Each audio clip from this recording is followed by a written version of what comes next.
ఈ కొత్త అద్దం మీ చర్మ సమస్యలను కూడా చూపిస్తుందట. పూర్తి వివరాలకు చదవండి రేపటి సాక్షి దినపత్రిక. విజయవాడ సింగ్ నగర్ ను వరద నీరు ముంచెత్తడంతో ప్రజలు తీవ్ర ఇబ్బందులు పడుతున్నారు. తినడానికి తిండి లేక, తాగడానికి నీళ్లు లేక ప్రజలు ప్రభుత్వంపై ఆగ్రహం వ్యక్తం చేస్తున్నారు. 2 రోజులుగా ప్రభుత్వం తమను పట్టించుకున్న పాపాన పోలేదని మండిపడుతున్నారు. 2 కిలోమీటర్ల మేర వరద నీటిలో నడుచుకుంటూ వచ్చి పిల్లలు, ముసలివాళ్లను ప్రమాదకర పరిస్థితిలో బయటకు తీసుకొస్తున్నామని వాపోతున్నారు. బోట్లను ఏర్పాటు చేసి ప్రజలకు సురక్షిత ప్రాంతాలకు చేర్చడంలో ప్రభుత్వం ఘోరంగా విఫలమైందని ఆగ్రహం వ్యక్తం చేస్తున్నారు.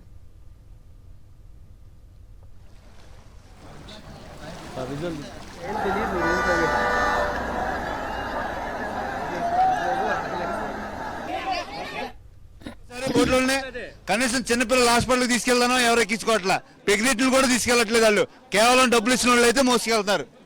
అది ఎందుకు ఈ బాధలు? ఎవరైనా ఎక్కించుకుని వస్తే సరిపోద్ది. ఇక్కడ నుండి నడవలేకపోతున్నారు, అందరూ ఫ్లోటింగ్ వస్తుంది వాటర్ అంతా. వాళ్ళకే దిక్కు దివాణం లేకుండా ఉంది. ఒక అవుట్ శ్రీనివాసరెడ్డి గారు పులిహార పొట్లాలకు పంచారు ట్రాక్టర్లు వేసుకొని, మిగతా ఎవరు రాలా. పరిస్థితి మరీ దారుణం ఉంది. ఇక్కడ నుండి ఎవరైనా ఫ్లోటింగ్ చేస్తే చాలు మాకు. ఏంటండి, తింటా తిండి లేదు, తాగుతా నీళ్లు లేవు. ఇది మేము ప్రకాశ్ నగర్ నుంచి వస్తున్నాం, ఇలానే పట్టుకొని వస్తున్నామండి. ఏమీ లేదు, ఎవరిని ఎక్కించుకోవట్లేదు. బోట్స్ ఎవరు ఎక్కించుకోవట్లేదు. వస్తామని చెప్పేసి వెళ్ళిపోతున్నారు. ఫుడ్ ఇచ్చింది లేదు. చిన్న చిన్న పిల్లలు ఉన్నారు, కనీసం తాగడానికి వాటర్ లేవు అక్కడ. అంత లోపల నుంచి అలాగే చేతులు పట్టుకొని వచ్చి ఇప్పుడు తీసుకుని వెళ్ళాలి. అప్పుడు దాకా ఆకలి, మళ్ళీ లోపలికి వెళ్ళాలి. మరి పిల్లలు ఉన్నారు, తల్లిదండ్రులు ఉన్నారు, వాళ్ళు కావాలి కదా. మరి కొంతమంది పేషెంట్స్ ఉన్నారు. ఒక ముస్లాం చనిపోయి గుళ్ళో ఉంది, నిన్ననగా చనిపోయింది. ఇప్పుడు దాకా అంత్యక్రియలు దిక్కు దివాణం లేదు, ఎవరు తీసుకెళ్ళట్లా. ఆయన రోడ్డు కానీ వస్తున్నాము, అసలు దిక్కు దివాణం లేదు. అసలు పట్టించుకుని చూసేవాడు కూడా లేడు మమ్మల్ని.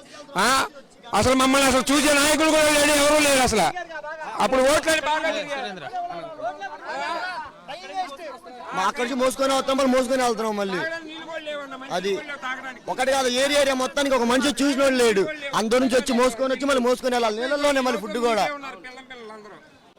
బోట్లు వస్తున్నాయి కానీ జనాలను ఇక్కడికి తీసుకురావడం లేదు. నిన్న ఉదయం 11 గంటలకు వరదలో చిక్కుకున్న వాళ్ళని ఈ రోజు వరకు పూర్తి స్థాయిలో సింగ్ నగర్ లో ఉన్న ప్రజానికాన్ని అందరినీ ప్రభుత్వం బయట తీసుకురావడంలో పూర్తిగా వైఫల్యం చెందింది. ఇది చంద్రబాబు ప్రభుత్వ వైఫల్యం. ఇది ముమ్మాటికి 100%. ఎందుకంటే చెట్టుకోకళ్ళు పుట్టకోకళ్ళు ఉన్నారు. మంత్రులు, అధికారులు, ఏ ఒక్క అధికారి ఇప్పటి వరకు రెస్క్యూ టీము, ఎన్డీఆర్ఎఫ్ మినహా మిగతా ఏ అధికారి, ఏ ప్రజాప్రతినిధి ఇంతవరకు ప్రజల్ని పలకరించిన పాపన పోలేదు. మంచినీళ్ళు లేవు.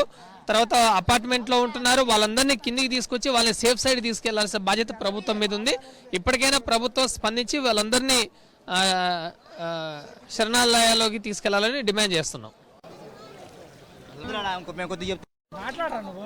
నిన్న ఉదయం 11 గంటల నుంచి ఇప్పటి వరకు కూడా పిల్లలు, జనం అంతా కూడా ఇళ్లలో మునిగిపోయి ఉంటే బయటికి రావడానికి ఎవరూ కూడా ఎటువంటి అధికారి కానీ ప్రజాప్రతినిధి స్పందించుకోకుండా పొట్టినటువంటి వాళ్ళు బోట్లు పంపించినా ఏం పంపించినా కానీ జనం దగ్గర రాకోకుండా రోడ్డు మీద చూసుకుంటూ వెళ్తూ వస్తామని చెబుతున్నారే తప్ప ఇంతవరకు ప్రజలను పట్టించుకునే పాపాన పోలేదు.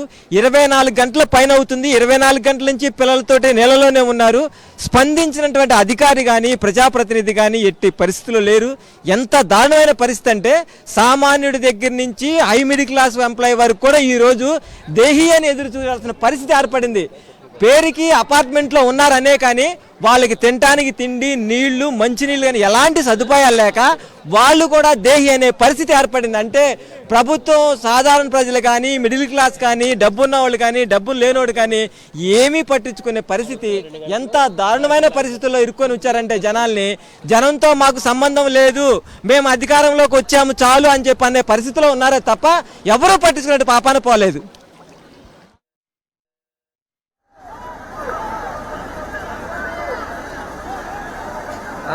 నరేష్ చెప్పు నరేష్.